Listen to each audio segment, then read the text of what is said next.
Pencarian korban longsor di Desa Pasir Langu, Bandung Barat sudah berlangsung selama 7 hari. Dari 55 kantong jenazah yang dievakuasi, 41 jenazah berhasil diidentifikasi. Pemirsa, memasuki hari ke-7 pencarian korban longsor di Desa Pasir Langu, Kabupaten Bandung Barat, 14 personel ditambahkan untuk mempercepat proses evakuasi. 55 kantong jenazah berhasil dievakuasi dan 41 diantaranya sudah berhasil diidentifikasi.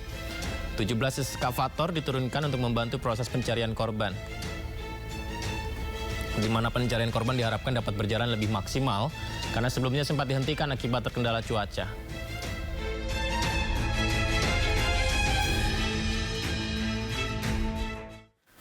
Kita cari tahu informasi terkini pemirsa di lokasi di Cisarua, ada Naura Syafika. Selamat malam Naura, apakah cuaca buruk ini juga menghambat pencarian korban di sana, Naura?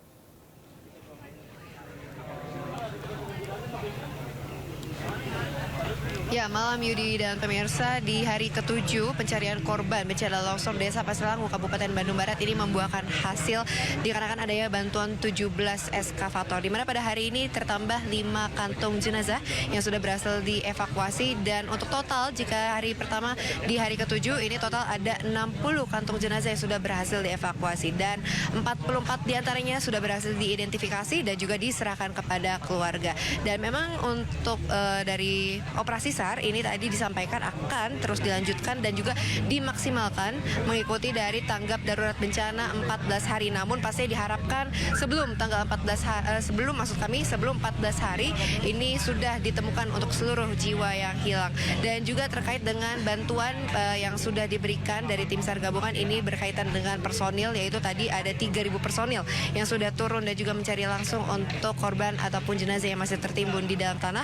Kemudian juga ada bantuan dari unsur darat, kemudian juga unsur udara, di mana unsur darat ini pasti bantuan dari tim SAR gabungan, kemudian unsur udara ini bantuan ada 22 drone, kemudian juga ada 5 pesawat heli yang memantau secara langsung dari udara terkait dengan lokasi. Karena memang di sini sektor pembagian atau work site dibagi jadi beberapa lokasi, yaitu ada di A1, A2, A3, C, kemudian juga di B. Dan tadi kami sempat berkesempatan untuk melihat secara langsung seperti apa sih untuk evakuasi korban di zona A2 yang lokasinya memang agak sedikit lebih jauh, yaitu ada di atas dan lokasinya dekat dengan mahkota longsor, di mana memang di A2 ini banyak sekali untuk jenazah yang ditemukan pada hari ini, dan juga pasti dari tim SAR gabungan terus mengerahkan seluruh tenaganya untuk bisa segera menemukan jiwa yang hilang. Dan tadi saat konferensi pers ataupun update harian dari Basarnas ini dari Bupati Bandung Barat, yaitu JJ Rici Ismail, juga sudah menyampaikan terkait dengan pengungsi yang akan direlokasi, di mana memang untuk relokasi ini membutuhkan waktu dan juga proses, dibantu dengan adanya badan geologi untuk memetakan sekiranya lahan mana yang aman untuk ditinggali. Dan berkaitan dengan pengungsi yang disebutkan dari zonasi, ini juga udah diberitahukan dan juga disarankan kepada seluruh pengungsi yang berada di zona kuning dan juga zona hijau untuk bisa kembali ke rumahnya masing-masing. Namun bagi mereka yang masih berada di zona merah ini disarankan untuk tetap berada di pengungsian hingga waktu yang belum bisa ditentukan, karena mengingat memang kondisi saat ini masih faktor cuaca buruk dan juga masih sangat berbahaya kalau misalnya untuk pengungsi yang di zona merah kembali ke rumahnya masing-masing. Sementara itu Yudi. Ya, saya tadi juga sempat melihat di Instagram Naura ya. Ini bagaimana dapur umum di Kementerian Sosial juga terus memberikan bantuan makanan ya kepada pengungsi di sana. Semoga bisa segera lancar evakuasi dan korban yang selamat bisa segera mendapat bantuan. Terima kasih banyak ya Naura ya sudah berbagi. Selamat bertugas kembali Naura, jaga kesehatan. Selamat malam. Pemirsa, sejumlah pengungsi dan relawan di Aula Kantor Desa Pasir Langu, Kabupaten Bandung Barat, Jawa Barat mulai terserang penyakit. Mereka mengalami mual-mual, muntah hingga ispa.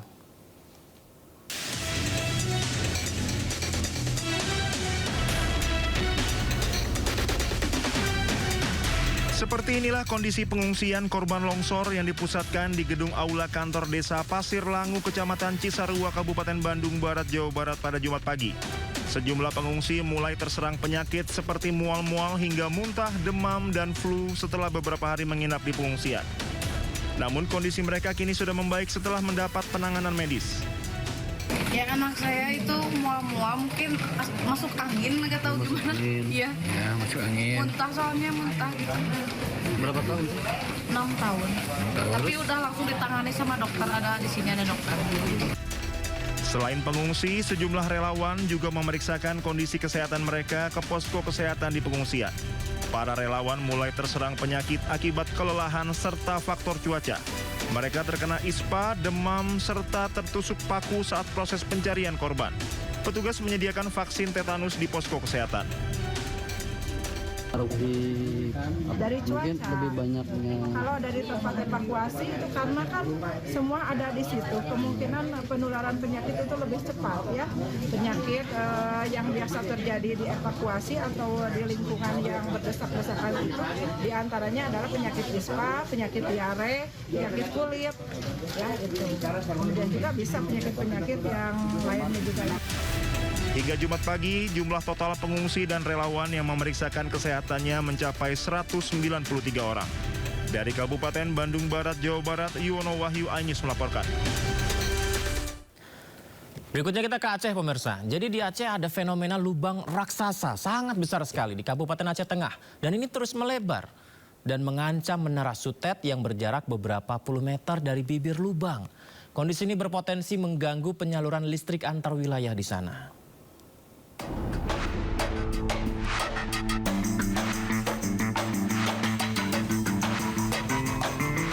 Lubang raksasa di Desa Pondok Bali, Kecamatan Ketol, Kabupaten Aceh Tengah Aceh terus melebar. Kondisi ini membuat akses jalan yang menghubungkan Kabupaten Bandar Meriah putus total. Lubang raksasa dilaporkan semakin membesar sejak Selasa kemarin. Badan jalan di lokasi habis tergerus disertai longsoran tanah dengan kedalaman hampir 200 meter. Tak hanya infrastruktur jalan, perkebunan cabai milik warga di sekitar lokasi juga ikut terdampak.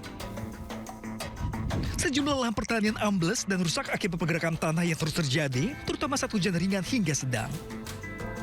Yang paling mengkhawatirkan, Menara Sutet yang berjarak sekitar 20 meter dari bibir lubang kini berada dalam ancaman.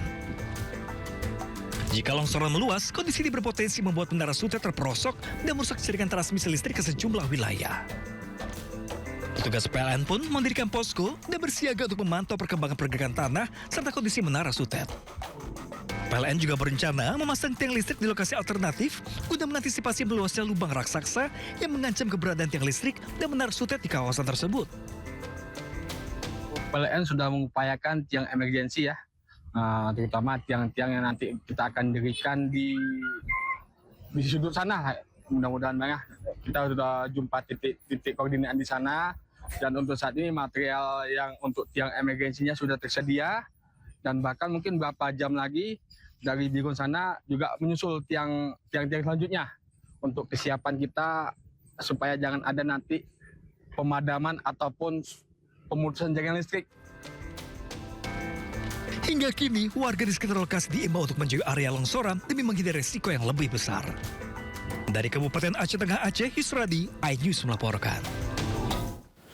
Dari Aceh kita ke Karawang, pemirsa. Di Karawang banjir masih terus terjadi memasuki hari ke-13 atau 2 pekan lebih.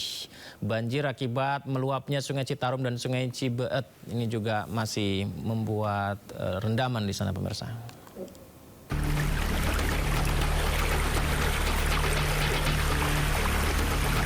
Banjir paling parah terjadi di Dusun Kampek dan Dusun Pangasinan, Desa Karangligar, Kecamatan Teluk Jambe Barat, serta Dusun Tegal Luhur, Kecamatan Teluk Jambe Timur. Ketinggian air mencapai 2 meter. Dari 10 kecamatan yang terdampak, banjir menyebari 20 desa di Kabupaten Karawang. Gelombang pengungsi pun kembali meningkat. Masuk hari ke-13, warga pasrah. Padahal sebelumnya banjir sudah berangsur surut. Banjir kembali meluas akibat hujan deras selama 2 hari terakhir, sehingga memperparah luapan Sungai Citarum dan Sungai Cibeet. Ketinggian air di jalan raya mencapai 70 cm hingga 1 meter lebih. Sedangkan di wilayah dataran rendah, air mencapai 2 meter lebih. Deras ya? Deras. Deras. Deras banget Pak, deras. Ini banjir yang 2 pekan ini udah 3 kali berarti ya? Yang ini 3 kali ya? 3 kali. Ini berapa ketinggian di sini? Ketinggian di sini sementara 70 cm. Pak RT Kalau di sana lebih tinggi, berapa? sekitar 130. Iya. Ini Pak RT mau nyari pengungsi atau gimana? Dia mau nyari pengungsi buat dievakuasi. Pengungsi. Pengungsi? Iya. Banjir lagi rumahnya? Banjir lagi, nambah lagi. Nambah lagi. Iya. Seapa tadinya seapa? Apa? Tadinya setingginya seapa? Tadi setinggi hampir di 60. 60 cm. 60 cm Nah, tadinya. Iya, Sekarang? Sekarang lebih. Lebih. Iya, di kampung di sana. Oh. Kapan itu, Pak? Ya, dari kemarin sih. Nggak, naiknya lagi tadi. Naik tadi. Tadi jam 6. Jam 6. Dalam kurun 2 pekan lebih, banjir telah melanda 3 kecamatan terparah dari 10 kecamatan di 20 desa terdampak. Warga mengaku sudah 3 kali terkena banjir, 3 kali air surut dan 3 kali harus mengungsi. Dari Karawang, Jawa Barat, Rudi Setiawan, iNews melaporkan. Ya, selain di Karawang, di Bekasi juga masih banjir pemirsa. Dan fenomena banjir kerap terjadi di Bekasi ini karena udah terlalu sering ya membuat warga merasa bosan. Uniknya, kebosanan warga disalurkan dengan cara-cara yang unik dan kreatif. Ya, contohnya begini. Cara ibu-ibu warga Bekasi yang kebanjiran tiap tahun. Mereka sudah mengaku bosan tiap hujan deras Bekasi selalu kebanjiran. Jadi ya seperti ini. Mereka malah menikmatinya ya, banjir-banjiran. Jadi seolah-olah seperti di water park.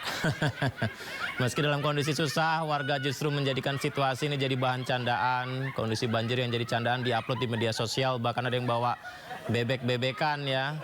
Bahkan sang ibu menyindir. Kata ibu ini, jangan-jangan huruf B dari kata Bekasi artinya banjir.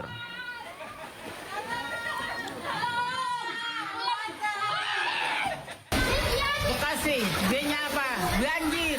Bosan, banjir mulu. Bosan banjir mulu ya. Di tengah banjir yang mengepung wilayah Jabodetabek, personel Blackpink Lalisa Manoban justru melanjutkan syuting filmnya. Polisi disiagakan untuk mulai menutup akses jalan di kawasan Tangerang Kota yang dijadikan lokasi syuting.